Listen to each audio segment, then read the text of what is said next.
Hey now, we are getting over, and I am the Silver King, Adam Silverstein, here to lead you through these hard times. With your WWE NXT Battleground instant analysis. That's right, Getting Over is back once again.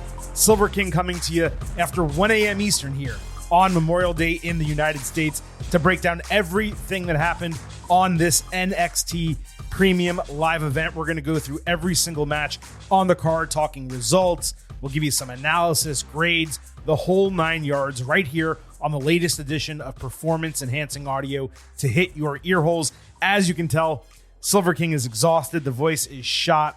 I came into watching NXT after seeing my New York Knickerbockers win Game 3 of the Eastern Conference Finals. It's been quite a crazy night. I should also mention off the top here, we already have your WWE Saturday Night's Main Event instant analysis in the podcast feed.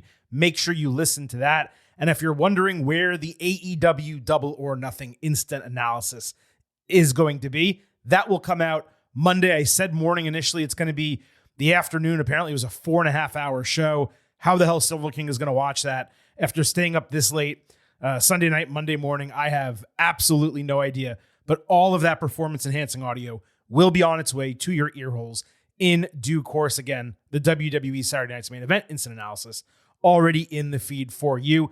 Right before we get into NXT Battleground, off the top, allow me to remind you that the Getting Over Wrestling podcast is all about Defy. So head over to Apple Podcasts and Spotify, leave a 5-star rating on Apple. Take a little extra time, leave a 5-star written review. If you do, we will read it live right here on the show. And please remember to follow us on YouTube at Getting Overcast. You can listen to full-length audio episodes. You get full-length video interviews that we are conducting in 2025 and clips from many of our old interviews as well. Again, on YouTube at Getting Overcast. Normally, this is the part of the show where the Silver King would crack open a cold one, but because I do not have a co-host on this episode, I'm not going to open a craft beer and have it sit here while I speak extemporaneously for as long as this show goes. So no cold beverage other than my Owala water bottle. For this episode, we are just going to stick with the facts, and those facts are all the matches and all the results from WWE Battleground, which I still dislike that they're calling it that. It's NXT, and it's an NXT event. It should be called NXT Battleground. I understand they do it for branding reasons, but if you look at Google searches and you look at what people are actually typing, they're still calling it NXT Battleground. So for me, it should be NXT Battleground with the WWE logo, but I digress. Now, I was able to watch the first half of the show on a delay while watching the Knicks, so I got to see all the video packages for the first couple of matches, but I did not see them for the latter half of the show, which is a major frustration when I pay for Peacock Premium Plus, which is a ridiculous name, and I don't get the non-WWE commercials during the show when watching it live. I hate that they cut all of those packages out on replay, and it's going to be even worse years from now when you want to go back and be reminded of storylines before watching old matches. You now have no way to do that live, and that's incredibly frustrating.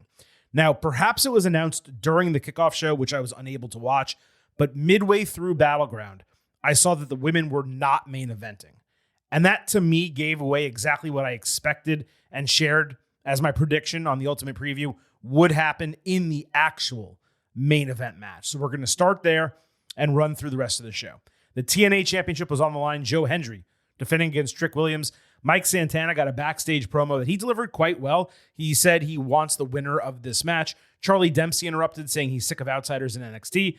But as it got heated between them, Tavian Heights respectively stepped between them, and he said he wanted to create an opportunity for himself on Tuesday. Santana accepted that match. I'm actually really looking forward to it, and good for Santana. He continues to prove he made the right decision, splitting from Ortiz, leaving AEW, going at it on his own, and apparently he's doing a great job in TNA. He looked great on this show. So this main evented Battleground, which, as I said a moment ago, it seemed to give away the result. It was wild, though, not only seeing the TNA title defended on a WWE PLE, but specifically in the main event of that show. And for the incoming champion to be wildly cheered as a babyface above the WWE guy, and for the TNA president to be sitting in the front row of the crowd. So the fans went wild at the bell. There were even TNA chants. Hendry hit a crazy, I don't even know what you want to call it, a tope side splash. Williams did a fallaway slam, Hendry's taunt, and a bookend.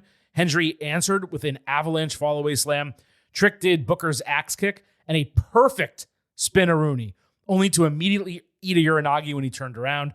Williams broke out a guillotine, escaped by Hendry with a vertical suplex, fallaway slam, and turnaround taunt. Trick fully flipped out of standing ovation, only to eat a second attempt for a rope break. Hendry appeared to go for attitude adjustment, only to get caught with trouble in paradise and a drop toe hold into the steel steps ringside. Williams then bookended him through the announce table, hit Trick shot in the ring that got a false finish, and it surprisingly didn't get the pop I expected live. I think fans didn't realize he hit that move, and we'll talk about that in a moment. Trick grabbed the TNA title, which the referee stole away from him. Trick gouged the eyes of Hendry during a standing ovation attempt, dropping Hendry face first into the title, which was laying on the canvas, so it wasn't illegal. Williams added Trick shot, got the 1-2-3, became the first WWE superstar to win not just a TNA championship, but the TNA World Championship. The crowd was stunned. They were hot for it. Trick celebrated right in Hendry's grill, and the TNA president, they cut to him in the crowd. He did not look thrilled. Well, he should be thrilled because his company is getting hella exposure right now. I normally would have criticized this not being cleaner, but given it's a multi-brand story, protecting the top guy in TNA, that obviously made sense.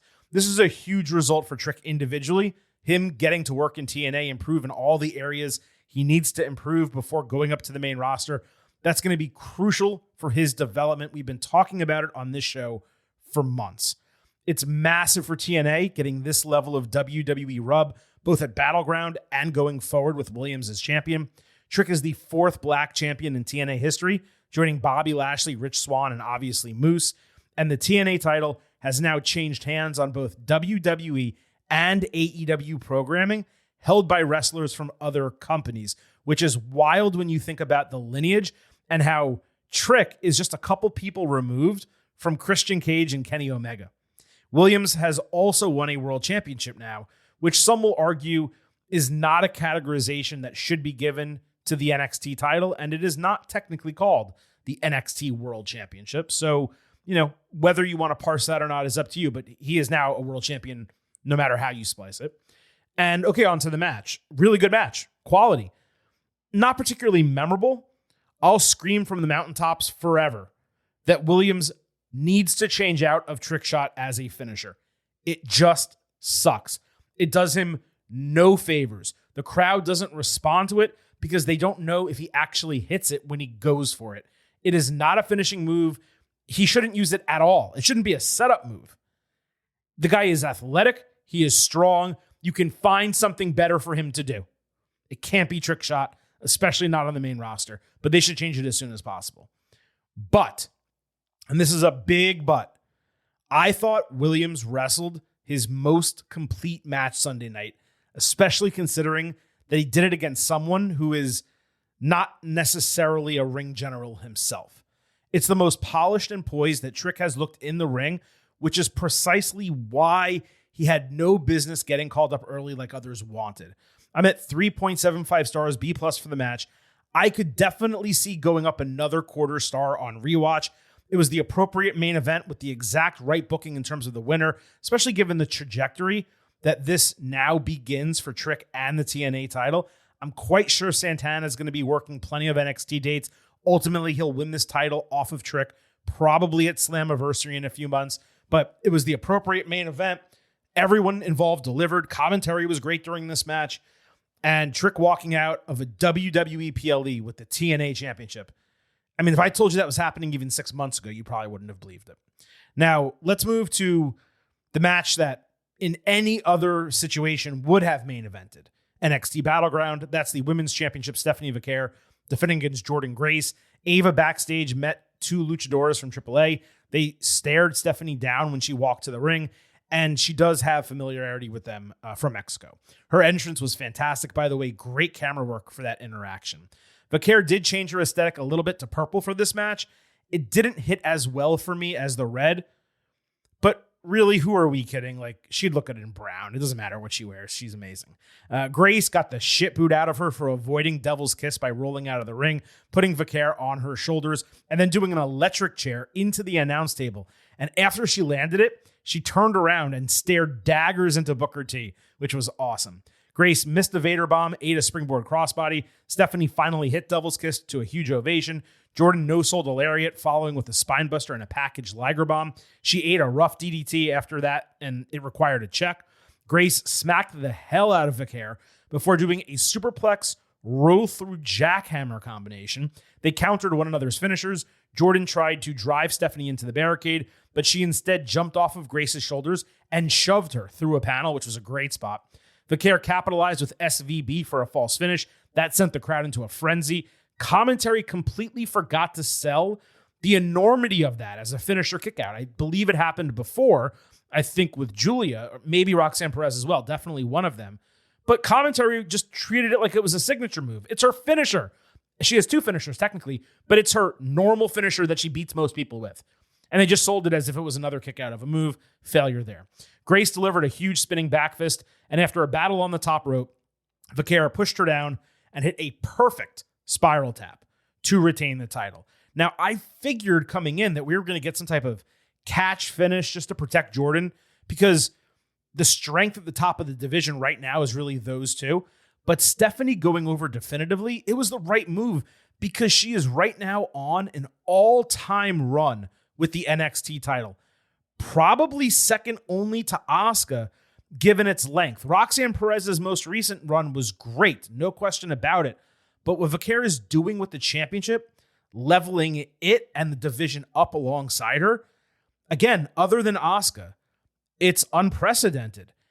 And when you consider the quality of competition that she's going through, that even exceeds what Asuka did, just in terms of the matches that she's putting on, the quality of them, the competitors that she's actually fighting and defending against.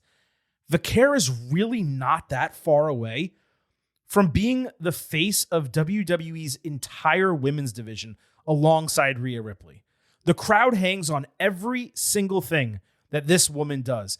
It's wild. This match was a straight up banger from bell to bell. They were so smooth.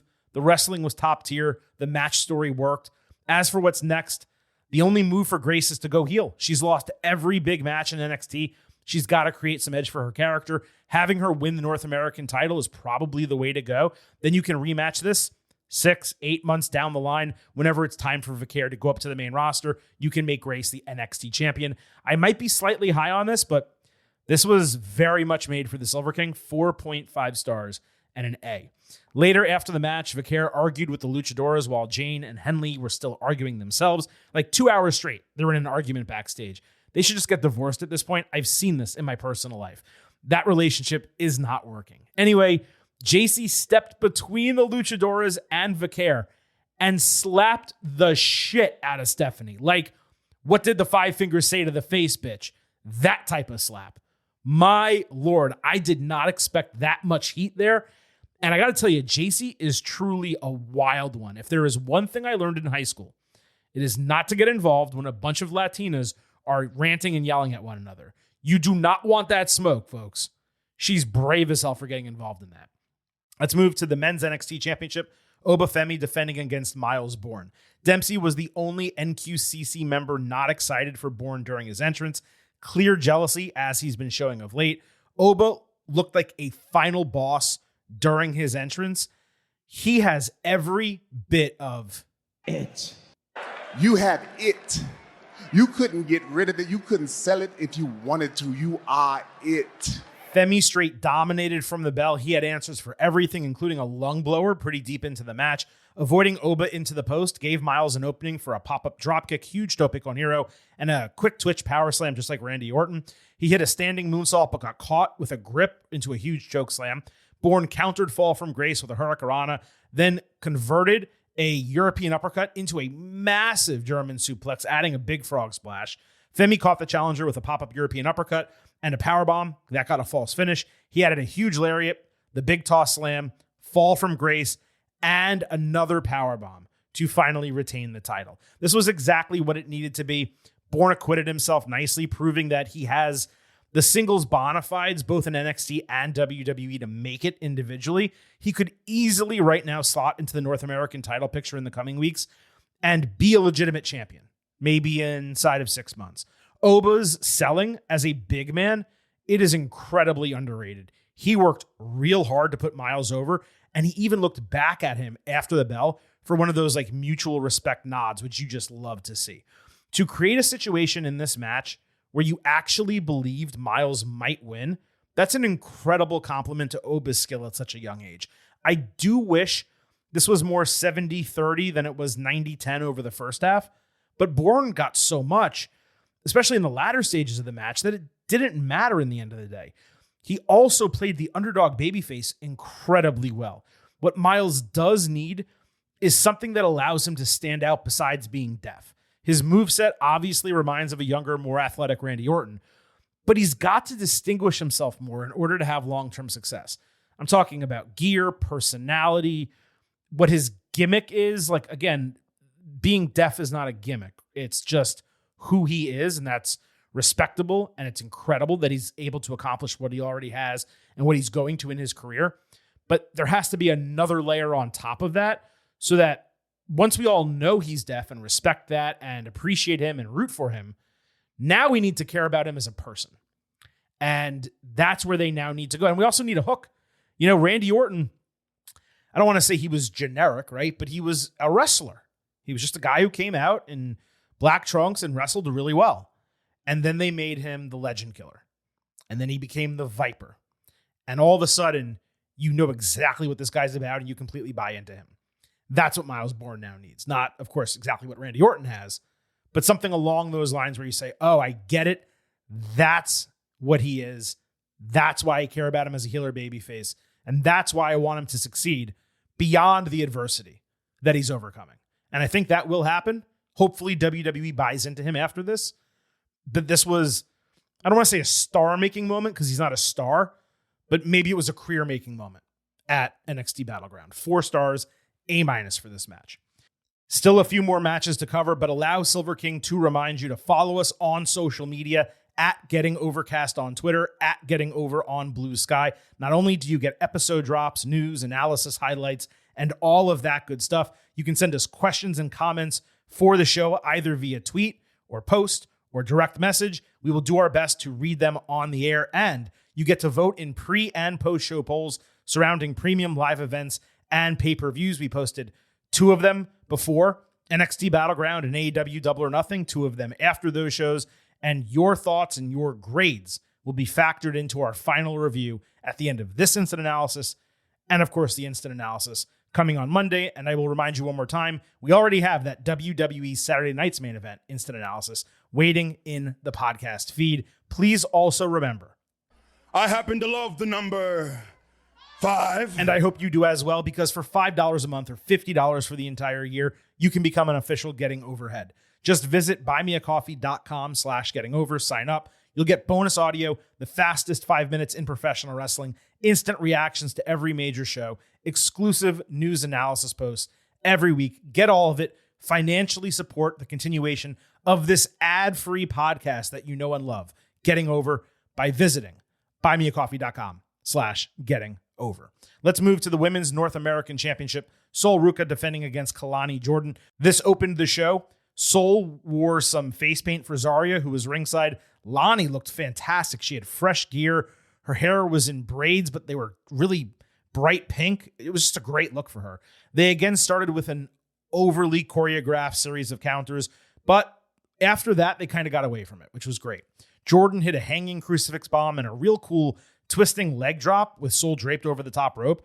Ruka came back with the first Avalanche X Factor I've ever seen, springboard style to boot. Great spot. Lani got into it with Zarya after hitting a springboard moonsault outside. Sol did an extended leg backstabber, another rare move, adding a handspring tope con hero and a springboard splash. Lani responded with a 5-star frog splash. Sol flipped out of an attempted Avalanche Poison Rana, delivering a spear after landing for a false finish.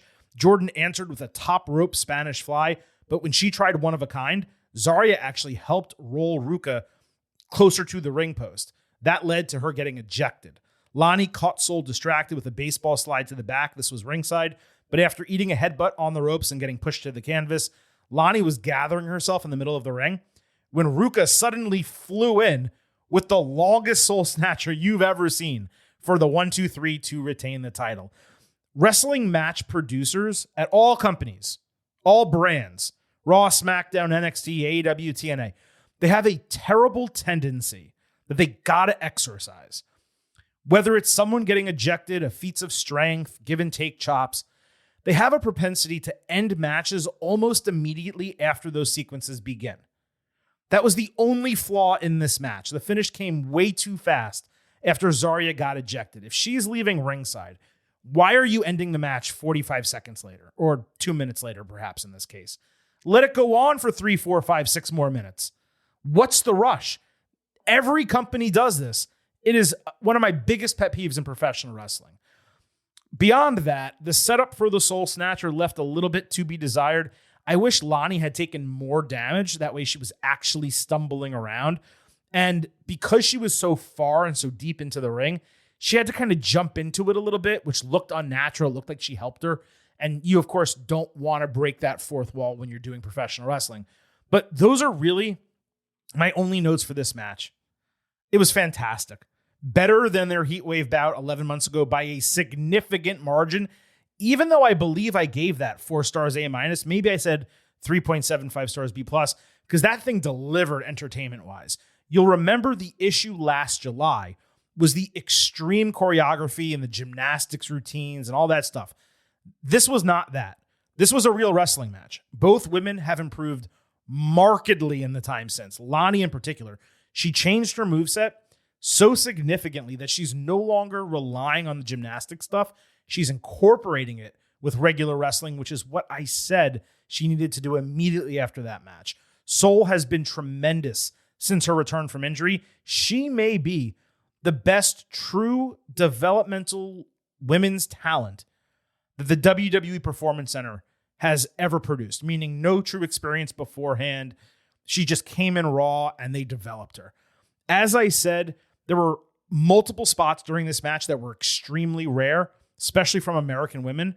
This was an absolute blast as an opener. We got the right winner in Ruka. It's now time for Lonnie to take a break from the North American title picture. And I like how they're kind of slow playing everything with Zarya.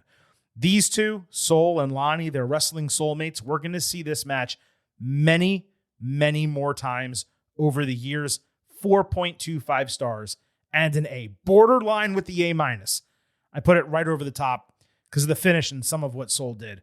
You know, she was the standout, but Lonnie probably impressed me the most just because of how far she's come and how much longer she's been wrestling, given Soul's injury and just given that Lonnie started in the ring before her. Let's move to Tony D'Angelo against Stax. There was an excellent video package for this. I'm not sure if Stax got a new entrance theme, but it actually wasn't bad. It sounded pretty cool. It was very different from pretty much everything else in WWE. What was strange, though, is he was introduced as the underboss when he's his own guy now. And he was also called Channing Stax Lorenzo, which is his name. But the bottom third in the Titantron just said Stax. He should probably be Stax Lorenzo going forward. He does not need 3 names. I digress. Vic Joseph hysterically put the D'Angelo family on par with the 5 Mafia families in New York. Tony D hit a release belly-to-belly suplex over the ropes outside. Stax did a basement dropkick of him into the steel steps. D'Angelo delivered a big spinebuster and German suplex bridge. Then he escaped a triangle choke with a powerbomb, but he stopped cold out of guilt while delivering like ground and pound blows to Stax's face on the canvas.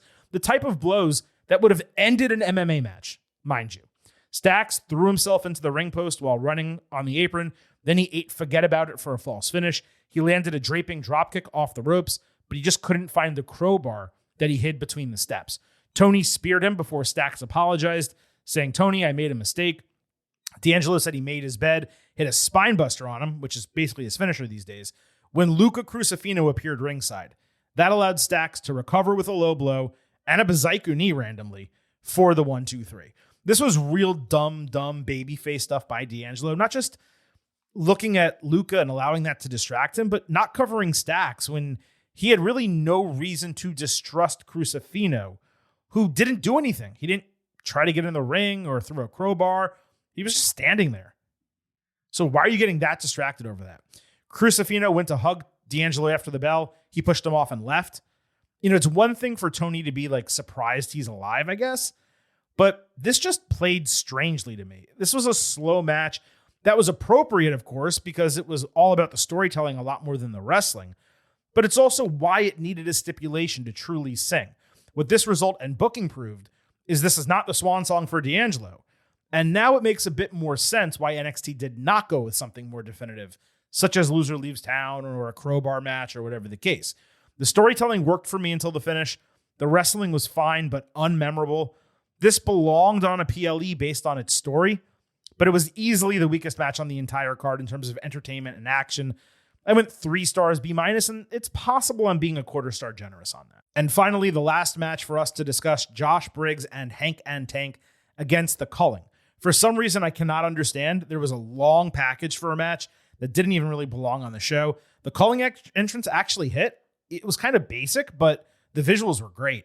The faces brought all the energy. Tank had a great cannonball off the ring apron. Briggs hit a huge moonsault on Shawn Spears for a broken fall. Brooks Jensen basically hit a go-to kick. Culling landed a tandem dominator with Hank way late to break the fall. The referee delayed, didn't count to 3. It was like 3.8, honestly. Briggs blind tagged, but got caught again by Izzy Dame hanging through the ropes with a boot to the face. He rebounded, leveling Jensen, with a lariat before Hank and Tank hit their 2 squash signature moves for the babyface win. Culling attacked after the bell. Izzy tried to introduce a chair, but when she did, Yoshiki Inamura somehow stopped her, grabbed it out of the crowd, saving the day with the faces standing tall a second time, and Briggs, of course, was thrilled to see his friend. The match was a lot of fun. It did not belong on this card, but it was fun as hell. I'm at 3.5 stars and a B. Hank and Tank, they've legitimized themselves as a capable, entertaining team, and Briggs looked great as usual in the ring. He's massively underutilized. But I was shocked that the faces won here. Culling is a fresh faction. Hank and Tank badly need title challengers. You'd have thought the heels would go over and that would lead to the number 1 contendership. Alas. And then Inamura, he's just back? What was the point of this story? Is Briggs really just going to remain stuck in the tag team?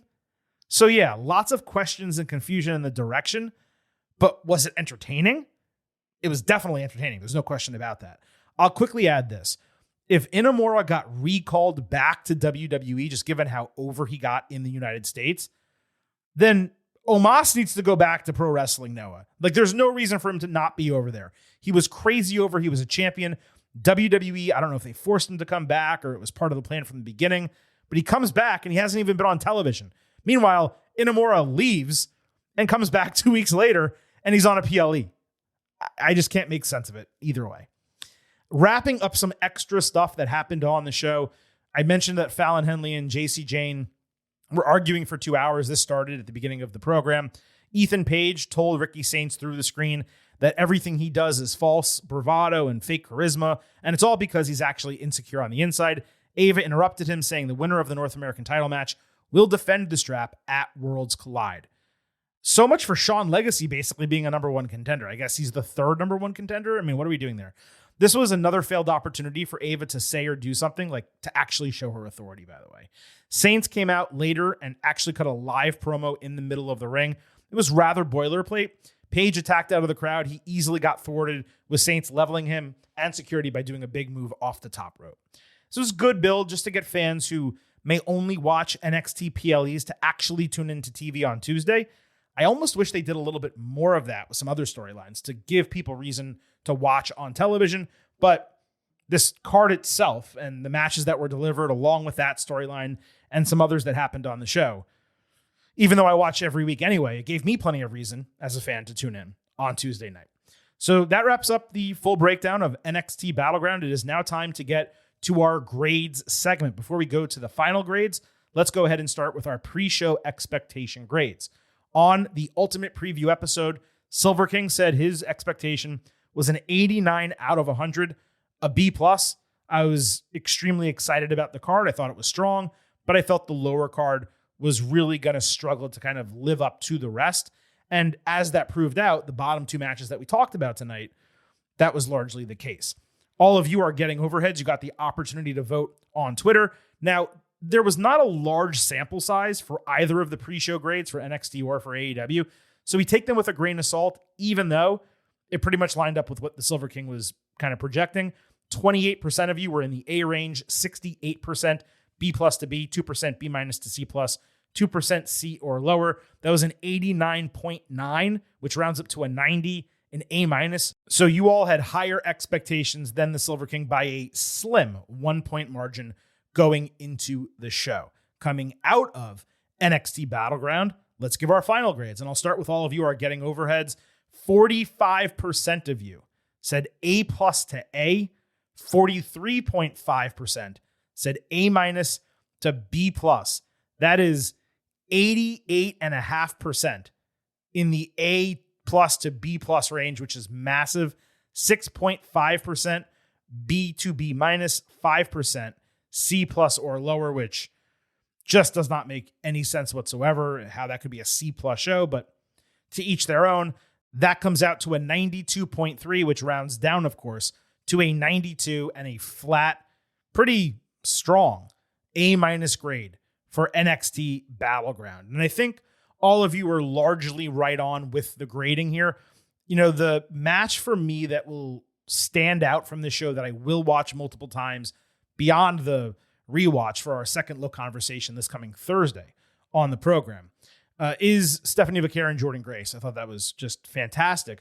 But the uniqueness of Joe Hendry and Trick Williams, that absolutely is going to be something that is talked about for a long time. It's truly a historic moment in professional wrestling that this happened, that we got to see it. Trick got to be the one to do it, and it main evented a WWE PLE. And by the way, the match was really high quality beyond the fact that it was a historic moment. You know, Obafemi and Miles Bourne was great for what it was. It's not something I'll, really watch back. The other two matches, I simply won't. But Sol Ruca and Kalani Jordan, clips from that match are going to be in highlight packages that we watch for matches between them over the next 10 years. That's how good that was. So 4 of 6 matches completely delivered. And the other 2, neither of them were poor.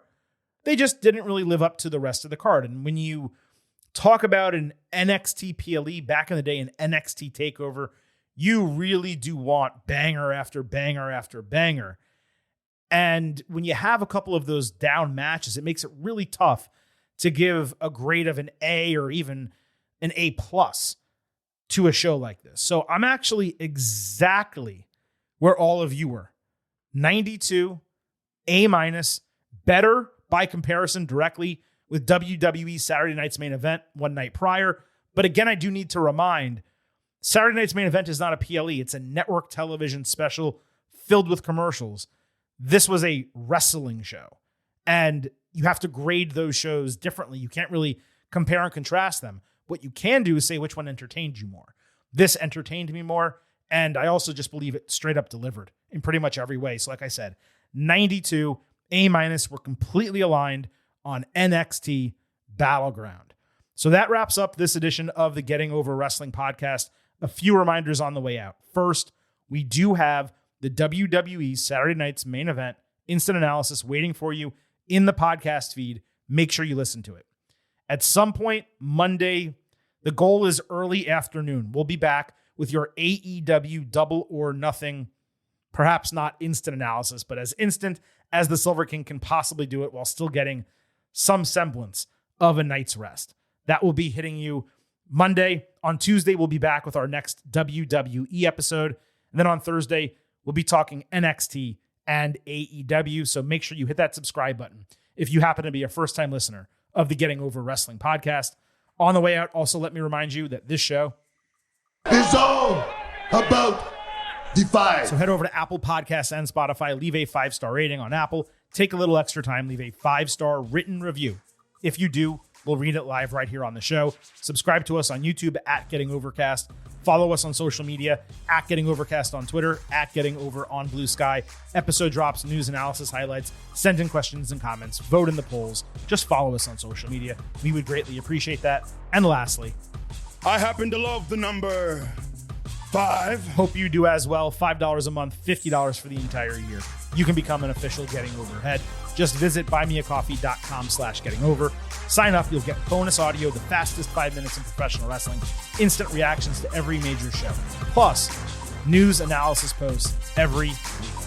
Sign up, support this free show, buymeacoffee.com/gettingover. Plenty of performance-enhancing audio making its way to your ear holes over the next few days, so it is officially time for the Silver King to sign off, get some rest, and leave you with just 3 final words.